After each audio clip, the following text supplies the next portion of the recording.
Just when it seems like progress toward peace in the Middle East is being made, violence starts breaking out all over. Is this by design?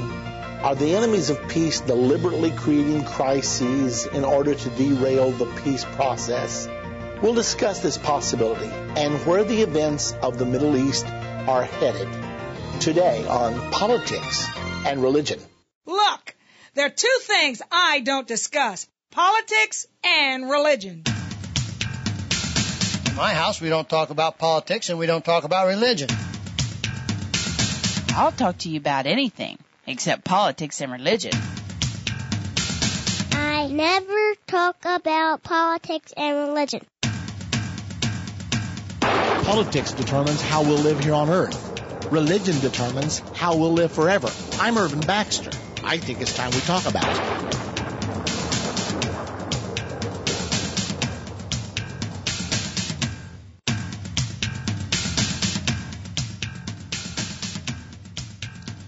But will we ever wake up to the news, finally, peace in the Middle East? Arabs, Jews will live together in peace and security. They've laid down their arms. They've signed a permanent peace agreement. Will we ever wake up to that news or not? Well, right now, it seems like a very, very distant improbability. Here's what's happening. As you know, the Obama administration has been trying mightily for over a year now to come to some kind of a peace agreement in the Middle East. Let's make sure we really get this picture now. We know that President Clinton spent the last year or so of his administration trying to get peace in the Middle East, but it was too little too late. The Bush administration, they spent the last year of their administration trying to forge peace in the Middle East. He had his famous Annapolis conference, peace conference, but it didn't work.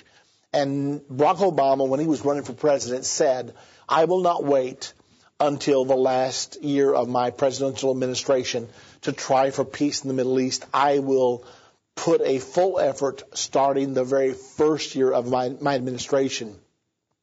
Around April or so, he set the plan in motion and began to meet with Middle Eastern leaders, both Israeli and Palestinian. He appointed Senator George Mitchell, who is reputed to be the world's #1 peacemaker because of his past work in Northern Ireland. He appointed him to be his special envoy to the Middle East. And so the efforts began. Well, here we are, 14 months or so later, and still they're trying to get peace in the Middle East. I want to bring you up to date because this article appeared on the 1st of August. Erekat, who's one of the principal negotiators for the Palestinian side, says that the Palestinians have put together the best peace plan to date. The Palestinians are proposing a detailed peace plan proposal that covers all the core issues.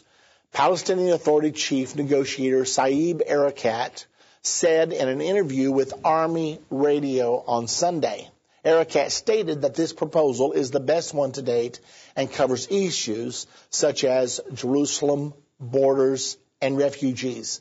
We presented the proposal to U.S. Middle East envoy George Mitchell over 2 months ago so that he would offer it to Prime Minister Benjamin Netanyahu. However, we still haven't received any answers. Erekat refused to reveal the details of the plan, but said that the Palestinians do not want to disqualify Netanyahu as a partner. Now, it's very interesting here that Netanyahu immediately replies that he has seen no such plan. If that was given to George Mitchell 2 months ago, and Mitchell is holding it without presenting it to Israel, it's an interesting thing. Let's actually hear the words of Benjamin Netanyahu.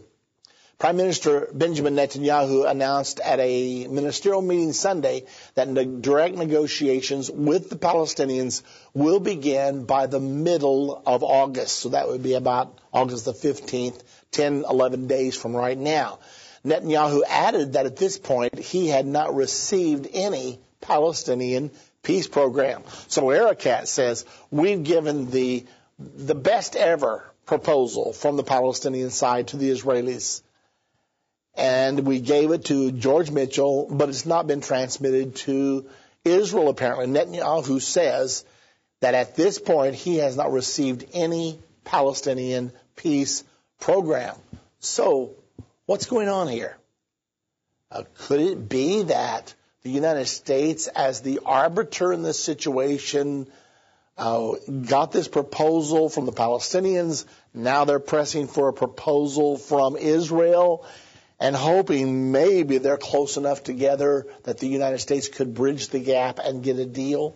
I don't know. I have no inside information that is the case, but it's pretty interesting that a proposal was made 2 months ago and it has not yet been delivered to the Israeli side. So what in fact is going on here? Now, Netanyahu's comments come after Palestinian Authority chief negotiator Saeb Erekat said that the Palestinians are proposing a detailed peace plan proposal that covers all the core issues. Now, we bring this up today because one of the greatest prophetic fulfillments of all time is just ahead of us. The Bible does prophesy there will be a peace agreement. And this particular peace agreement, when it is concluded, will trigger the final 7 years to Armageddon. Now, think about this. They're working on a peace agreement right now that will deal with all core issues, and they always list among these core issues final borders of the land between the proposed Palestinian state and the land of Israel, and then settlement of the Jerusalem issue, in particular, the Temple Mount.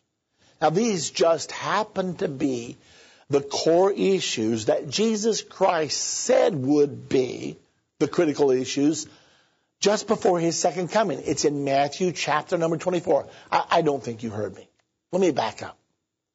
I'm telling you that the core issues that Israelis, Palestinians, and the United States enumerate as these are the things that must be dealt with and must be settled in order to get peace in the Middle East.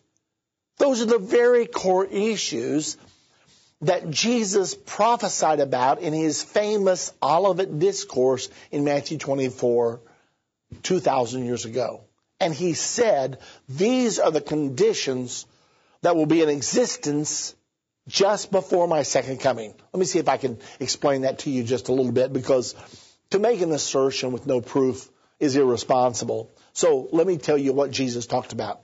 Jesus said, when you therefore shall see the abomination of desolation spoken of by Daniel the prophet stand in the holy place, whoso reads, let him understand. Then let those which be in Judea flee into the mountains, for then shall be great tribulation, such as never was before, nor ever again shall be. Now, if you're not a prophecy student or a biblical scholar, most of that may well have gone right over your head. So let me just briefly break it down here. Jesus said there's a particular event called the abomination of desolation, and it's going to be in the holy place. Now, the holy place, everybody who's Jewish knows where that is. It's on the Temple Mount. In the temple, well, first of all, in the tabernacle of the Old Testament, and then the temple of the Old Testament, both the first temple and the second temple, there was the outer court, then there was the holy place, and then there was the holiest of holies. Now, the Temple Mount itself is also referred to as a holy place. Mr. Asher Kaufman, Hebrew professor in Israel and author, states that the Dome of the Spirits, which is located north of the Dome of the Rock, he believes that's the location of the holiest of holies. Okay, nevertheless, what's the point? The abomination of desolation will occur on the Temple Mount. We know that for absolute positive. And Jesus said, when you see this event, then let those which are in Judea. So where's Judea? Judea is the West Bank area. It's the so-called occupied territories. that Israel is being pressured to withdraw from and turn that into a